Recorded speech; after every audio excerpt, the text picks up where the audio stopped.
Hi everyone, I'm Gary Null. Nice to have you with us today. From our health discussion today, the State University of Campinas in Brazil, they're looking at nicotinamide, riboside, and how it increases aerobic performance. That's important. That's NAD, that's precursor, and improves the mitochondrial oxidation capacity and mitochondrial biogenesis in several of your organs, including your heart, your brain, and your muscles.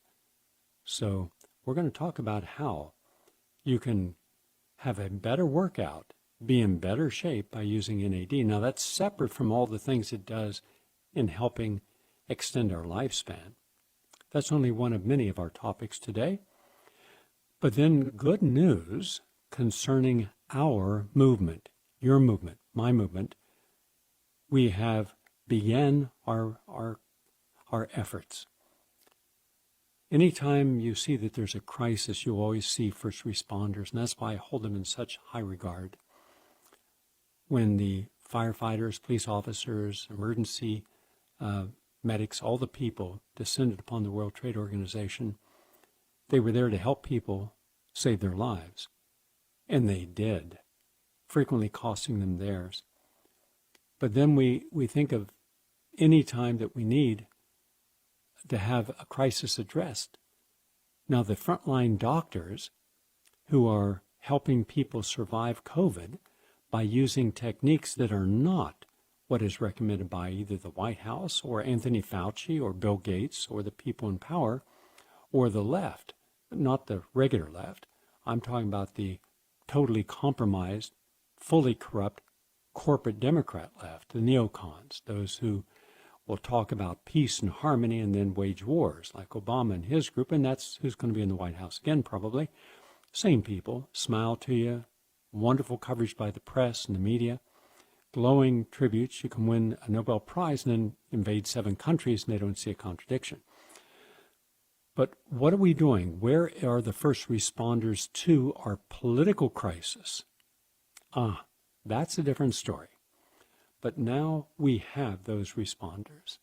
It started on Saturday in Great Britain, in London, in Denmark, in Rome, and most importantly in Berlin. Robert Kennedy Jr. was there, and he was there at the behest of millions of people who are concerned about mandatory vaccines that everyone should be concerned about. He is also concerned about 5G. He's concerned about cashless society, all the things we've been discussing on this program for years. Oh, and by the way, over the weekend, it was shown in a big story that Elon Musk has now come up with a way of planting a computer chip in your brain that can help you. That's the front story. Never believe the front story. But in point of fact, can give you information and messages and retrieve information and messages from your body and from your brain. That's called transhumanism. I told you it was an advanced stage. It's here now. And this is just the beginning.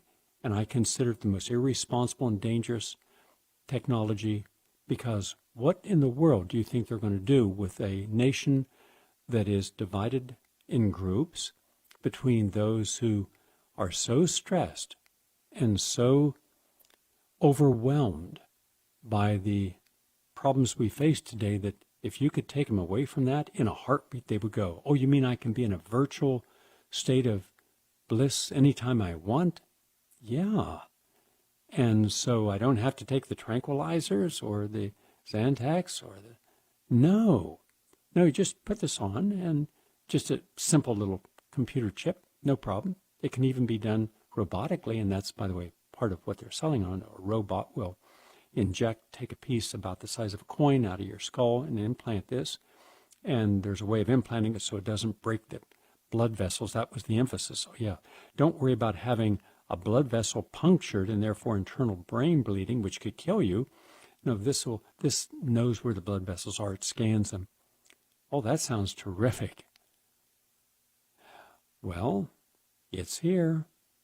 And when it's here, then look at the people who are going to sign up for it. versus those people who say, hold on a second, I don't want you in my brain. I don't want you reading my thoughts. Well, all this is being challenged now. We are starting a worldwide campaign. And if I was in New York, I would have been leading a demonstration with this audience, but I can't be at this moment. But we are, on our side, we are getting thousands of responses. We're overwhelmed with responses from all types of physicians and scientists and Nobel Prize winners all over the world saying, yes, Wikipedia is just vile and wrong and a tool of the special deep state interest groups. So we're challenging it. And our stop funding Wikipedia, walk away from Wikipedia, it's working. More on that. But that's already implemented, and Robert F. Kennedy was one of the first persons, if not the first person, to sign the petition. And he's got his whole group behind this. We're working together on a lot of these projects. There's a bunch of us working together. We've had strategy sessions, and so all of our research over the years on 5G, they're using that. And on let's just say, the vaccine dangers. So our movement has started, and today we're going to take you. You can watch this, by the way. You can go to prn.fm, go to the main page, scroll down, and you can watch it in real time. Or if you don't have a computer, you can listen to it. But we're going to play you 2 segments with Robert F. Kennedy today, because our campaign, meaning we the people, campaign, it started. You know that silent majority that I was telling you about? And there are hundreds of millions of us watching how our country has been taken over as a police state by special interest groups and manipulated. And so we're pushing back peacefully, but also with information, not just slogans or euphemisms, but real information. Okay, so that's on today's schedule. So let's begin. We have the latest on health and healing. And by the way, I also want to mention, we want to thank the thousands, what was it, I was told by Jesse this morning, 10,500 people over the weekend alone. Those of you who come to prn.fm for your information, we have a ton of it every day. Information you will not find anywhere else. Free. It's a public service. Non-political. We don't take sides. We don't advocate for anything in the way of identity. We believe in human nature. We believe in the sanctity of all life. And we have a newsletter. And if you would like to sign up for the new PRN newsletter, all you have to do is just give us your email. It's free. Go to prnstudio@gmail.com, prnstudio@gmail.com. And if you want to download any of our programs from our archives, our archive number, and a lot of people use this, I mean thousands every evening, write it down, please. Wherever you're at, you can call this number and hear up to 5 different programs, one phone call. 701-719-9976. 701-719-9976. And to give you an idea how popular that is, I think that last figure I was told was 16,000 people on the radio, like Laura Ingraham and Sean Hannity and all those people. We were right at the top of that bunch. And this is like 7 years in a row we're at the top. In the whole world, we're right up in the top 10. So a lot of people use this for their information. Now to the latest on health and healing. According to research emanating out of Brazil, they found that NAD, that's the precursor that helps us, that's what gives you energy, and is really good when you want to increase your aerobic performance. And that's important. So a simple supplement, not expensive, easy to get, can help you. Now, by the way, there are at least 20 things it does as far as anti-aging, but I'm only talking about improving the skeletal muscle and energizing through its mitochondrial benefits. So if you want to have more, better, stronger muscles, it helps. If you want to have better exercise, it helps. I'm always asked an interesting question by people generally 40 and over. Should they take a nap, and if so, for how long? And I ask them, well, are you tired at different times of the day? What time do you wake up in the morning? How much sleep do you get? Do you have a quality of sleep? Can you sleep through the night without waking up? Do you wake up to urinate? If so, how long before bedtime do you drink any liquid? Do you have any caffeine in the evening? Do you overeat at a meal? Do you eat anything later after dinner that could be causing your metabolism to gear up? Simple questions. How much daylight is outside or not background light? Is there any blue light, like from a computer or television on? All this can stimulate the central nervous system, keep you awake. But there's new research coming from Guangzhou Medical University in China talking about how much of a nap is good, but the risks to your heart and longevity if you take too long of a nap. So the good news is that if you take a relatively short nap, meaning no longer than 60 minutes, ideally preferably 30 minutes, that's good. That can rest you, that can de-stress you, can relax your musculature, all good.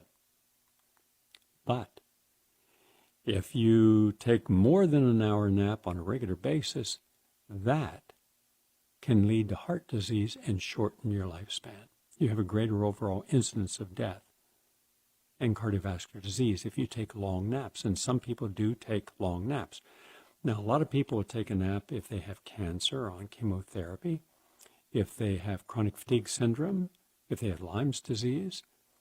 And what I suggest for those people is to take a nap on a magnetic mattress. There are a lot of different magnetic mattresses on the market, but you can get a small one and take it and just set an alarm for 15 minutes at a time. Now, you could actually take 2 of those 15 minutes in a day, but never take a nap within 5 hours going to sleep because it'll disrupt your sleep. So make sure that your naps are not too long. Also, from Seoul Clinical Laboratories in South Korea comes a study about what happens when you don't have enough vitamin D or selenium that can decrease your immune defenses against COVID-19. Now, that's exactly what I've been saying from the very beginning. One, I've been advocating that you look at the research on regular medications. Now, I never advocate medications. I almost always advocate alternative approaches, but when a drug is life-saving, I'm going to advocate it because it can save a life. And hydroxychloroquine in combination with zinc and either one of 2 antibiotics has been shown in 51 studies, clinical studies, to save lives. In some cases, 100% of the lives. In other cases, depending upon when you take it.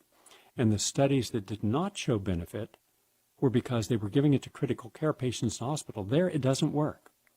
So if 6 of the studies were of hospital patients at the end of their life taking it, it's not going to work. Those were not legitimate studies. And 2 of the studies had to be yanked from the British Medical Journal of the Lancet, also the New England Journal of Medicine, because they gave false information. That means that the preponderance of information on what you could do to prevent if you are at risk, that's the key. If you're at risk, like a frontline worker, then yes, prophylactically, it works. And also, if you're at the early stage and you have multiple risk factors, it works. And there's multiple evidence of that happening. And we're actually getting to a critical tipping point. First, it was just 1 nurse. Then it was 2 nurses, then 5 nurses, then 10 nurses coming forward from different emergency rooms saying how we're dealing with this is just stupid. It's wrong. It's killing people. Putting people on ventilators that shouldn't have been on, and not using hyperbaric oxygen, which could have saved lives, and then having people, long lines of people, go into hospitals to get tested, completely healthy people, and then telling them, now you have to be quarantined in the hospital for 7 to 10 days, and putting them in the ward with people with full-blown COVID. Well, of course they're going to be infected. Now they're going to take their infection home with them and give it to a senior adult or someone with comorbidity, and that person's going to end up getting sick or dying. So everything that was done wrong. But now you have many medical doctors, just a few originally, then dozens and hundreds, and now thousands around the world who are saying they're treating people with inexpensive pennies cost for a medication that is safe, it's safer than aspirin, and it's saving lives. So why then would the media say no to it? Why would they condemn it? Why would they attack the doctors personally? And because the media is fully, completely owned by special interest groups. I believe nothing. I don't look at any of these media. I don't read the New York Times anymore, or Washington Post, or CNN, because I can't trust anything they say. These people are completely compromised. Completely. So, remember I said the first thing you should do is build up your immune system? Because we can't live in a bubble. You can't live in a sterile environment. You know, I live on a farm. I've lived either on a ranch or a farm my whole adult life. And when you're around animals and barns, you're getting in danders and all forms of molds and into your immune system. And your immune system finds these things, tags them, creates antibodies, and it protects you. So my immune system is strong. Tri-State Healing Center for 15 years, every day. I would sit there and hold patients' hands. I don't care what disease they have. I never put a mask on, gloves on, never got sick. Strong immune system. Now, I'm not advocating anyone do what I do, because I also take precautions when using gloves when I, get into a cab. And by the way, before COVID, my friends thought I was very eccentric, and on this point, I guess I am. But when I walk into a health food store and I see them take with their hands some carrots out of a bag that have not been washed, I, say no. I want to see the carrot washed, scrubbed down, peeled. Then I'll have a carrot juice. Well, I don't want to end up with some bacteria that my immune system couldn't help with. Viruses, that's one thing. Parasites and bacteria, that's a different thing. So we have to realize we have hundreds of millions of poisonings a year in the United States because of water pollution and food pollution, because we're just not washing our hands and we're not washing produce, and that's dangerous. You're not going to build a stronger immune system by getting salmonella, okay? Or any of these other hundreds of different toxic bacteria. But having clean food in your life, yeah, that'll help you, including probiotics. That will also help you. But the most important two nutrients you can take to build up your immune system are vitamin D and vitamin C. And it's in the peer-reviewed literature. Google vitamin D and immune system, and you'll see all these studies that if you're deficient, you're more susceptible to disease. If you have abundant amount, you're good to go. Same thing with vitamin C. And that's what this is saying. It's saying specifically when you're deficient in vitamin D, and most Americans are, and selenium, and most Americans are, you're more susceptible to COVID. They also say you should have vitamin B1, B6, B12, vitamin D, folate, selenium, and zinc. And most people don't. All right, 76% of people tested were deficient. And that's big time. So make sure you're taking a vitamin supplement, okay? Simple. Alpha-lipoic acid is associated with less inflammation among diabetics with a history of heart attacks. That could be big. This is from Bogomolets National Medical University in Ukraine, published in the Journal of Medicine and Life. And they found that in this study, those who took alpha-lipoic acid had fewer markers for inflammation among type 2 diabetics with prior myocardial infarction. That's a heart attack. So if you've had a heart attack and you want to help prevent a second heart attack, well, that's a separate protocol. L-carnitine and magnesium and in the right amounts, of course, and cayenne is a blood thinner. Yes, but the key is we're not talking about that. We're talking about if you've had a heart attack and you're diabetic, the second heart attack is the killer. So alpha-lipoic acid can help that, and that's good. Also, from the University of East Anglia, which is in the United Kingdom, they have a research on vitamin C. And here's what they say. If you're over the age of 50, if you take vitamin C every day, it helps you retain your muscle mass. So vitamin C could be the key to better muscles in later life. The study was published just today showing that older people who eat plenty of vitamin C commonly found in foods like your citrus and berries and vegetables, having a nice glass of green apple, lemon, and grapefruit juice. That's good, lots of vitamin C. And by the way, it depends upon the time of year that you're getting your vitamin C from oranges. I just went to the farmer's market, and I go to a farmer's market way out. It's a 40-minute drive for me because I want to go to where it's locally grown by the culture that lives there, and it's a completely different farmer's market than any place you've ever been in your life. About 80 stalls, and they specialize. They're open every day of the year, but I get a lot of fruit that I can't find anywhere else. I grow a lot of fruit, at least seasonally. There's something growing every single day. Just finished eating the Japanese persimmons, and a great fruit that very few people eat, which is a guava. You throw the whole thing into a blender, and you put your protein in there, and it makes a great protein shake. But these are oranges, and you can tell they're really good because they're not orange. They're green and orange and yellow at different shades. That means they haven't been gassed. A lot of commercial citrus is gassed. But I counted, and it took 15 oranges, juicing them by hand, as I do, to make 1 glass of orange juice. 15. Normally it should take 4. Why? Because it's not orange season. So the oranges won't start coming until about December. December, January, and February, that's really your heavy orange season. So they don't have enough juice in them. That's why you got to let fruit really ripen on the vine. And then you get your best stuff. But in any case, that's one way of getting your vitamin C, but then be realistic. How much vitamin C are you getting from an orange or a glass of orange juice? I estimated that my glass of orange juice gave me about 300 milligrams of vitamin C. Okay, that's a very small amount. I start at 3,000 milligrams and go up from there when I'm counseling people because I know what works. I've probably done more work with people with serious illnesses and vitamin C than anyone in American history. Thousands upon thousands upon thousands of people getting intravenous vitamin C with phenomenal results. So get your vitamin C every day. Yes, you can get some vitamin C from food, and that's good, and you should. But if you want to keep your muscle mass, you want to keep strong, then supplement as well.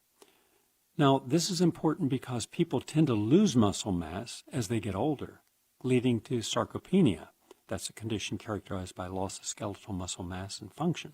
And you become more fragile, and that reduces the quality of your life. There are things you simply won't do because, well, I'm not strong enough to do it. So let's just remember, you're going to lose about 50%. No, you're going to lose, let me rephrase that. If you're over 50, you're going to lose 1% of your skeletal muscle mass each year.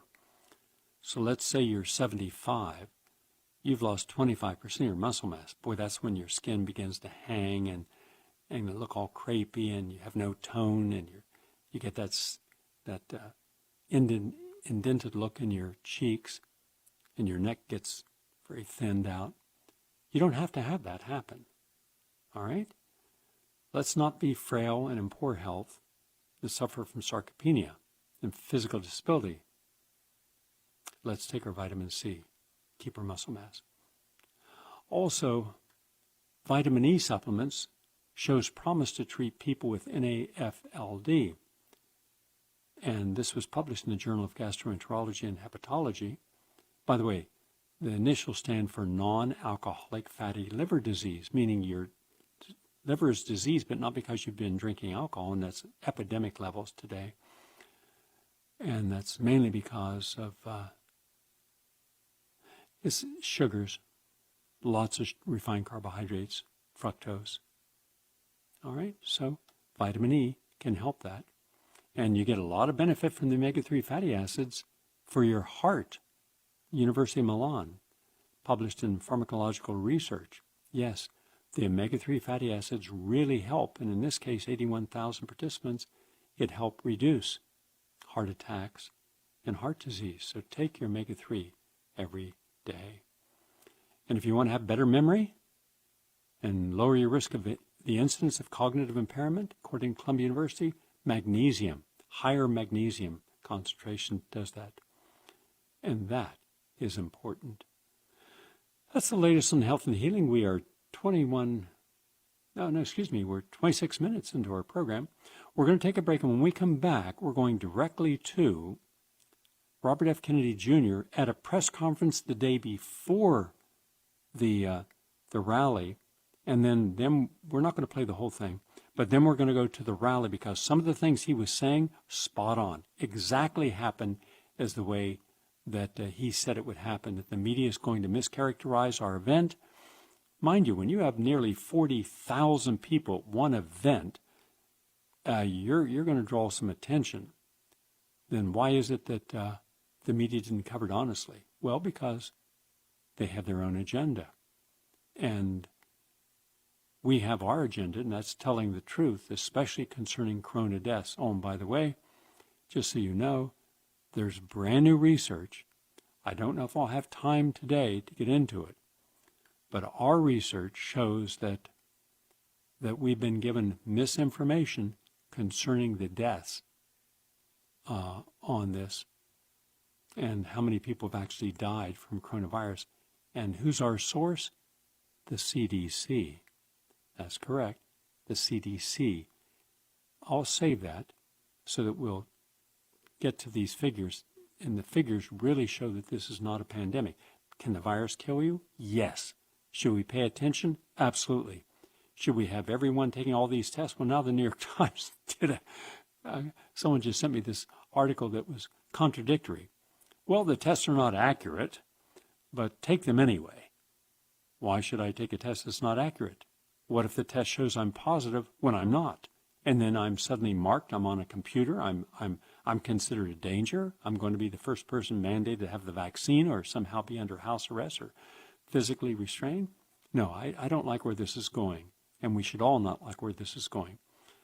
We'll have a discussion when time permits on the newest information that should give you a sense of pause, that the people telling you everything you need to know about the pandemic are giving you only their version, and they are wrong on this.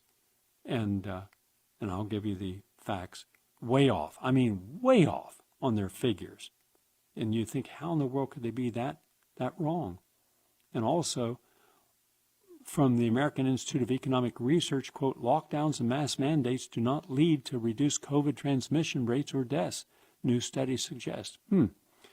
Okay, we'll talk about that. At the same time, we talk about the new figures to show you how few people are actually dying from the COVID virus versus dying from comorbidity conditions. A break, and then Robert F. Kennedy, because this is the new campaign to challenge the corrupt politicians, the greedy and profiteering scientists and vaccine companies and Bill Gates and Anthony Fauci and the completely captured media, all lying about everything every day. Robert F. Kennedy Jr. I run the biggest water protection group in the world. It's called Waterkeeper Alliance. And back in the early 2000s, I was suing big coal-burning power plants in the United States for discharging mercury. At that time, and my only concern was the impact of the mercury on fish and on human health of the human beings who ate the fish. Around that time, it came to my attention that there was also large amounts of mercury in vaccines, much larger exposures to children than any child would ever get from eating fish. And so I began to address that, and we started an organization that was trying to have a very limited scope, which was trying to remove the mercury from vaccines. Little by little, I came to understand that there were larger problems with vaccines. And the central problem, and the one we were most deeply concerned with, was that vaccines in the United States were not safety tested. They have an exemption that is not available to any other medical product. And that exemption, which most people cannot even believe, is an artifact of CDC's legacy as the Public Health Service, which was a quasi-military agency. And at the time that the vaccine system, the vaccine program was launched, the purpose was a national defense purpose. And they wanted to make sure that vaccines could be quickly formulated and deployed in order to derail attacks by foreign countries with biological substances. So they removed the regulatory impediments, including the necessity to test vaccines, to safety test vaccines against placebos. And so my very narrow purpose in starting the Children's Health Defense was to address this problem and get vaccines properly safety tested. Because if they're not safety tested, nobody can tell you with any medical authority whether that vaccine is injuring more people than it's saving. And yet, as we continued on with this advocacy, it became very clear that there were other problems as well. There was problems with the corruption in our political system. The pharmaceutical companies had not only corrupted our politicians with huge amounts of lobbying money, they had captured the agencies that are supposed to protect Americans from public health threats, the CDC, the FDA, the HHS. They had captured the press in our country. Huge influxes of advertising dollars, which had neutralized the press, and they had effectively subverted American democracy by neutralizing all of those institutions that the founding fathers of our nation had created to stand between a greedy corporation and a vulnerable child. The Congress had been corrupted. The regulatory agencies were captured. They had become sock puppets for the industry they're supposed to regulate. The press had been sidelined, and worst of all, they had passed a law in our country in 1986 that gave pharmaceutical companies complete immunity from liability. So there was no incentive for any of those companies to make vaccines safe. And little by little, we recognized that this was not just an American issue. This was a global issue. I came 2 years ago when I was arguing the Monsanto case, and I met my partner here, Senta Dupuy. And Senta already understood the connection that had taken me so long to formulate between toxics in our environment, the capture of our agencies and our political structures by those powerful companies. She also recognized that pharmaceutical companies were the most powerful, more powerful than oil, more powerful than the chemical industry, and a greater threat not only to our children's health, to all the institutions of democracy, not in the United States, but all around the globe. And I'm very glad that Tina Choi helped Senta to organize Children's Health Defense Europe. We are here today to announce, to launch the beginning of this organization. We've been very, very successful in the United States. We recognize that the pharmaceutical industry is operating and capturing politicians and running governments in every nation on the globe. And if we win this battle just in one nation, the United States, we're still going to lose it globally. So we need people of goodwill, people who have courage, people who have a nonconformist way of thinking, who understand that we are being lied to, that the entire political structure today is saturated in pharmaceutical propaganda. And we have watched over the past few years something that is extraordinary. We are at an inflection point, I believe, in human history. The largest and most critical inflection point that humanity has ever encountered. For many years, totalitarian and authoritarian states have used the power of fear to engineer compliance in populations. I grew up understanding what happened in World War II in our country, and during the Nuremberg trials, Hermann Goering was asked by the prosecutor, how did you make the German people comply? And Goering said, it's not just Germany. This works in any country, whether it's a fascist country or a communist country or a monarchy or a democracy. All the rulers need to do is to tell people that there's something they need to be fearful of, to point a finger at that source of their fear. And you can make human beings do anything you want. You can make them go to slaughter like sheep. You can make them obey. During the same Great Depression that spawned Adolf Hitler, we were very lucky in our country that we had a leader, Franklin Roosevelt. And he said, the only thing we have to fear is fear itself. He understood that fear would drive us into totalitarianism. Well, the biosecurity agenda that people like Bill Gates and Anthony Fauci and Davos and all of these people who are running now the global economy, they have understood for years that they have a power that no totalitarian government has ever had available to it, which is the biosecurity. You know, in Hitler could point at the Jews and say, those are the big threat. We need to be frightened of them. And you guys, everybody else needs to obey so that we can fight them off. Other countries were scared of the Bolsheviks. In the United States, you know, our demagogues point to the Mexicans or dark-skinned people and say we need to be scared of them, or terrorists. And, you know, all of those things get us to voluntarily give up, relinquish our human rights, our civil rights, and walk like sheep into the abattoir. But now they have a source of fear that is the most pervasive and all-encompassing power that they've ever had, which is the fear of pandemics.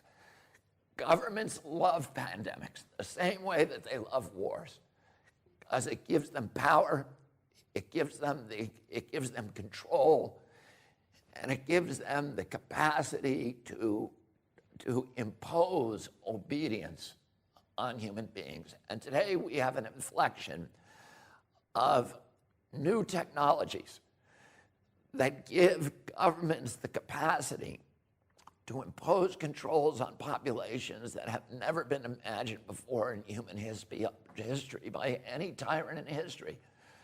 We have 5G, which has created a surveillance state. 5G is not here for your benefit.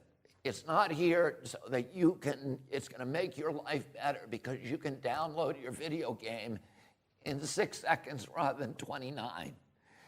The only reason for 5G is because it allows these big data companies run by Bill Gates and Mark Zuckerberg and Jeffrey Bezos to harvest our data, to listen to your conversations on your cell phone. They've always been able to do that, but there was no way for them to transport that data, to subject it to analytics, and then to monetize it and to sell it. Bill Gates today is building a city in Arizona, 80,000 people, with a data center that will be able to take all of this new data, the data on your Alexis in your home. You think that Alexis is working for you? Alexis isn't working for you. She is spying on you. Your cell phone is spying on you. They have biometric facial recognition systems, your GPS. All the satellites that Bill Gates brags that his satellites will be able to monitor every square inch of the planet 24 hours a day. They're going to know, and then they have another innovation, which is digital currency.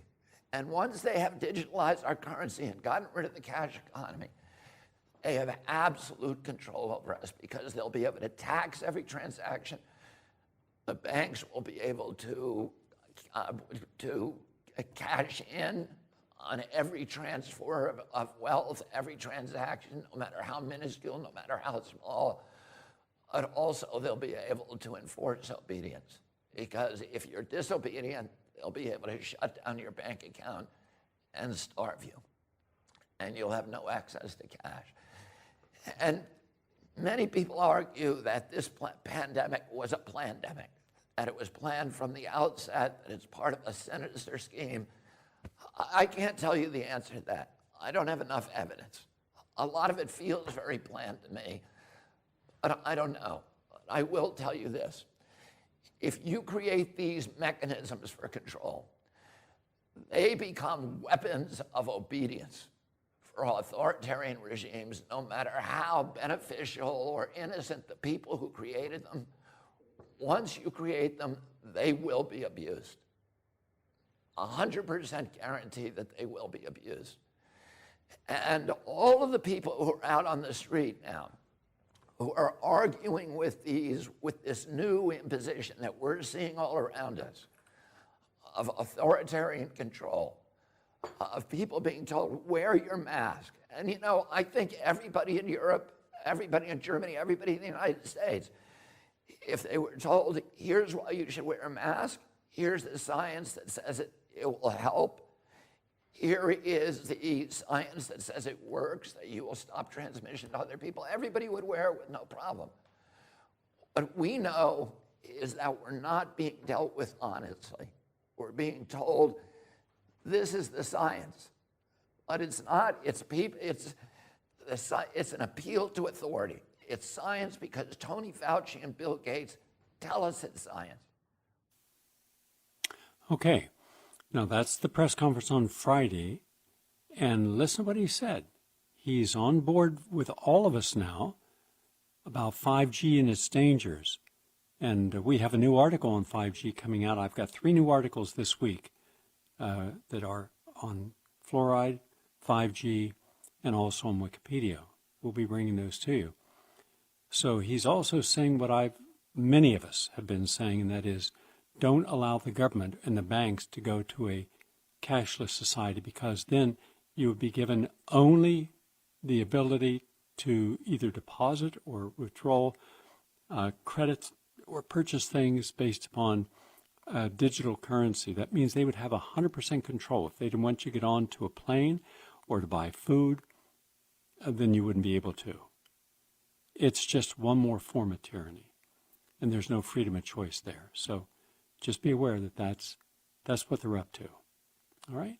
Now we're going to go to the demonstration itself, and the American media completely misstated this, but he predicted this during his speech.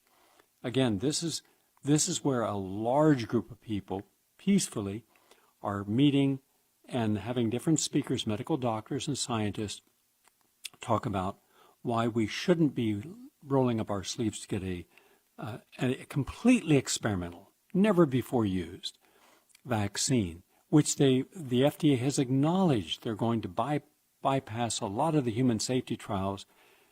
And do you really want to have an experimental vaccine that has no proper testing, no double-blind placebo-controlled studies, no long-term look go into your body?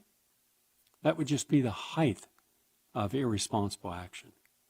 So here is Robert F. Kennedy with nearly 40,000 people, and this is just in one city, and that was also happening in countries across Europe, and it's only going to accelerate.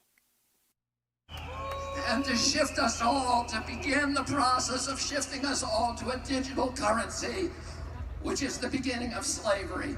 Und sie haben den Anfang geschaffen für eine digitale Währung. Und das ist der Beginn der Sklaverei. Because if they control your bank account, they control your behavior.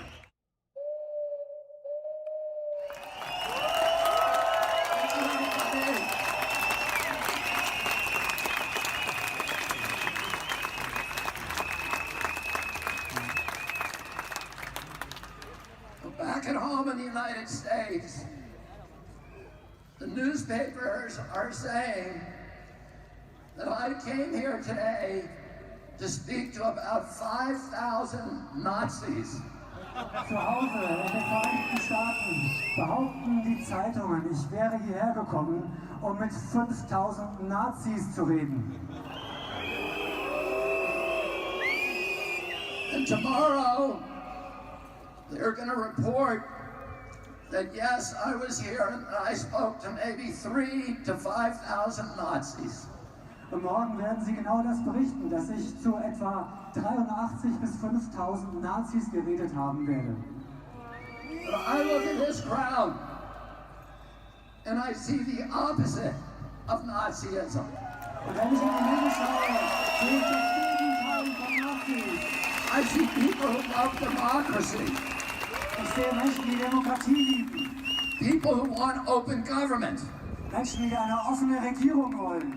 people who want leaders that are not going to lie to them. Menschen, die viel Anführer haben wollen, von denen sie nicht belogen werden. People who are not leaders who will not make up arbitrary rules and regulations to orchestrate obedience of the population. Wir wollen keine Anführer, die wahllos irgendwelche Regelungen erlassen, um unsere Demut, um unsere Unterwürfigkeit zu erwirken. We want health officials who don't have financial entanglements with the pharmaceutical industry, who are working for us and not Big Pharma. Wir wollen Anführer, die keine Verbindungen mit der Pharmaindustrie haben, die für uns arbeiten, nicht für die Pharmalobby.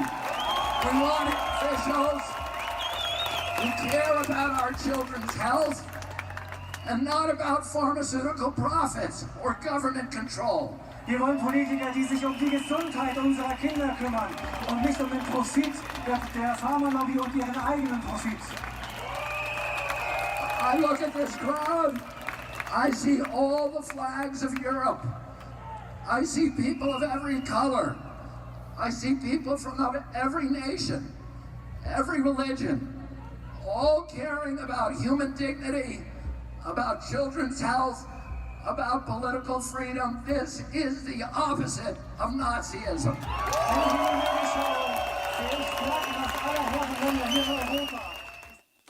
Now, mind you, the mainstream media has acted as if none of these rallies mattered, that they were just a bunch of alt-right Nazis. So what is their agenda? Why would they out and out lie? And why wasn't this allowed to be promoted by any interviews with Robert Kennedy? Because he's persona non grata. But it did happen, just like the professor in earlier this week, we showed you the huge rally. We don't have exact numbers, but we're guesstimating around 30,000 people in Ireland in a square where a professor talked about hydroxychloroquine working, the vaccines not. And mind you, she's a pro-vaccine scientist and physician.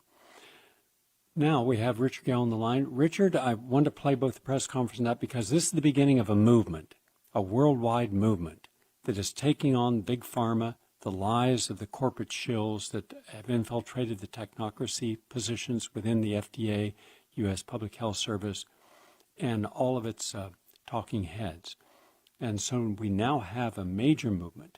We're leading the movement against Wikipedia and its lies and its character assassinations.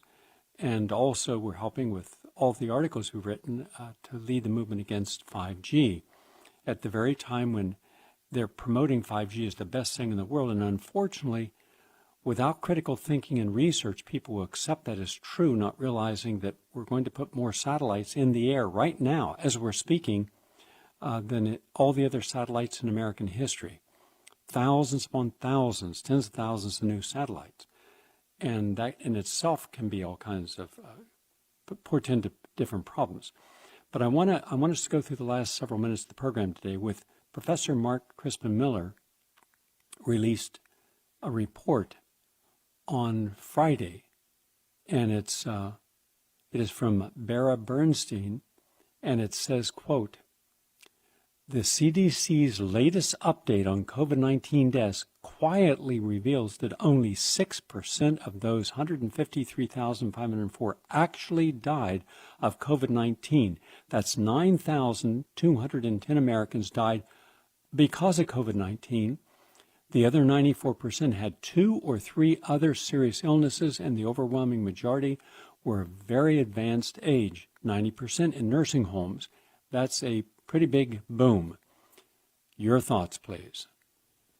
Yeah, I'm actually looking at the CDC page right this moment, where that was found on, and it's let's just see, because I've got it up here. Yeah, it's very buried in the CDC site. You have to do a little searching and digging to even come up with it. But it's a large report with a lot of tables and showing, the excess-based data, and there's different visuals also. But it states, the actual wording is that this particular table is showing the types of health conditions and contributing causes mentioned in conjunction with deaths involving coronavirus disease. For 6% of the deaths, COVID-19 was the only cause mentioned. Okay, Richard, let's stop there for a moment. Okay, and then for deaths with condition, I was just going to finish that for all the other deaths, there were 2.6 additional conditions or causes of death. Okay, let's stop for a moment, because for WBAI, we have to give them 5 minutes at the end of the hour. They can come, anybody, so we're going to say goodbye to WBAI listeners at this moment, but everybody can go over to prn.fm and continue, because we're going to analyze this. This is very important. And here's my read on it, and I'd like yours. From the very beginning, a lot didn't make sense to me. Why? Because we were not seeing autopsies, and we were not seeing specific blood chemistry tests done on those who died. We were also not told that the people dying, for example, in Italy, were principally in one area of Italy, which is the second most polluted place on the planet outside of northern China, where they have all these industries and notoriously bad weather conditions as far as air pollution. And we have also multiple studies that if you are living in a place with bad air conditioning, bad air quality, you're more susceptible to dying of all forms of death, plus COVID-19. So then we weren't told that these people were over the age of 80, which was exceeding their normal lifespan, that in addition to that, they had multiple comorbidities, frequently from a lifetime of smoking, emphysema, end-stage, cancer, including lung cancer, end-stage, and heart disease, the three that commonly go together. And that's what they were dying from. Everybody was labeled as COVID death. And then we started seeing the same in Spain, because the Spaniards are very heavy smokers. And we weren't told that they were looking at people in nursing homes, critical care centers, and hospice. That was excluded from the initial conversations. So we were led to believe that just any person in Italy, any person in China, any person in America that was dying, well, they were dying because of COVID, nothing else. And that terrified people. But that wasn't true. For example, in New York State, 55% minimally of the COVID deaths came from nursing homes. And that was because there were no COVID deaths initially. There were normal deaths, but they took COVID patients that were in critical care facilities and put them right back into the nursing home, which infected everyone. Then it became a compounding comorbidity factor, meaning those conditions and COVID killed them. So that then is not a pandemic. That's not even the normal death rate for the annual flu, which kills anywhere from 30 to 80,000 people in the United States alone. So then we started seeing, with an undercover investigation that we played on this program, part of it, just a few minutes, that every single nursing home that the investigators called, the people said that the people were dying on the death certificates from COVID, but they were coming in from every kind of death: car wreck, COVID; motorcycle death, COVID; heart attack, stroke, COVID. So they acknowledged they didn't know they were being recorded, so lies about all the people dying in those circumstances. Then we started to see that the worst thing you should do is quarantine an older person with a comorbidity, like obese person or person with heart disease or emphysema, with a younger person That was the dumbest thing that could have been done because the young person is asymptomatic. They have a strong immune system. They're going to work. They probably are going to pick up it relatively easily, a passable, transmissible virus, bring it home, and now that in their home, normal talking in an enclosed environment is going to keep that air particulate matter going to infect the older person. Now the older person gets sick and dies, but they had comorbidities, not that. So the quarantine itself caused unnecessary infection and death. The quarantine should have been imposed in a different manner, treating people for their original underlying conditions, heart disease, cancer, etc., diabetes, and without the young people being there. But it wasn't. So it was a disaster of a huge scale. And then on top of that, you then have no medications for COVID, but you stopped using the elective surgery and other medications in a hospital because people feared if I go to the hospital and I have cancer, if I go to the hospital and I have heart disease, I could die in the hospital. So then people began to die who could have been treated and saved from their original comorbidities, but they were afraid to get treatment. That's another cause of death. So when you look at all these compounding factors, they were all conflated as one. Every death is COVID death. And then the incentive in hospitals, huge financial incentives if a person died from COVID, not so if they died of some other cause of death. Huge incentive if you put them on a ventilator, not so if they died without these respirators. So those all taken into account, you see how this was weaponized, commodified, completely commercialized, and we got the worst health statistics ever to create a public health policy. That's my own personal opinion. Yours, please. No, I agree with everything you say, Gary, increasingly. And the other thing that we have also seen that kind of amplifies this, these warped statistics that we're seeing, and we mentioned this before, but it's the increased use of the PCR technology that's being used. You know, Kari Mullis, who you knew, the Nobel Prize winner who developed PCR, he was very certain PCR was a manufacturing technology. It's really what it was. It was so you can replicate DNA sequences, millions or even billions of times. You could replicate them for research and study, but it was never designed for being a diagnostic tool for detecting viruses. That was just it. I mean, that was just the basic thing, and that was Kari Mullis had stated as such. But it is being used for that reason, and that's another thing why all of our figures and statistics are so skewed, is because of that. You know, even with these the so-called COVID deaths, you still would they're still doing testing, but you would use PCR to do that, determine. But you could be just looking at old traced fragments of some old COVID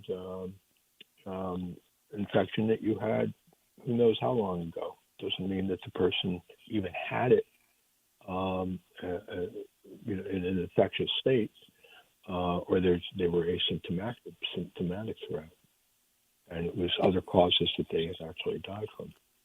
And you realize that they could use that positive COVID test, as false as it is, to mandate that you be vaccinated or some other form of medical treatment that they're going to be patenting and coming out.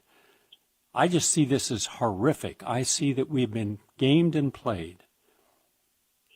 You know, it's interesting because my daughter's going to be going to school, starting school. She goes to a private boarding school, but she's a day student. And so we got a notice, and this is upstate New York. I'm up in the Hudson Valley. And the headmaster sent out a message that they're unable to test the students with the quick rapid test because there's kids going to be coming in from other countries and other parts of the nation for the boarding part. So they're going to have to send, and they're required. They have to test everybody. So they're going to be doing PCR. That's all that's being offered for these schools are going to be reconvening in boarding schools. So it's you'll have all these kids coming back, being testing positive for something they don't have. It's terrible because remember, those same kids are then going to be called upon by the state health officials saying, you're the first ones to get the vaccine. Anyone testing positive will get the vaccine.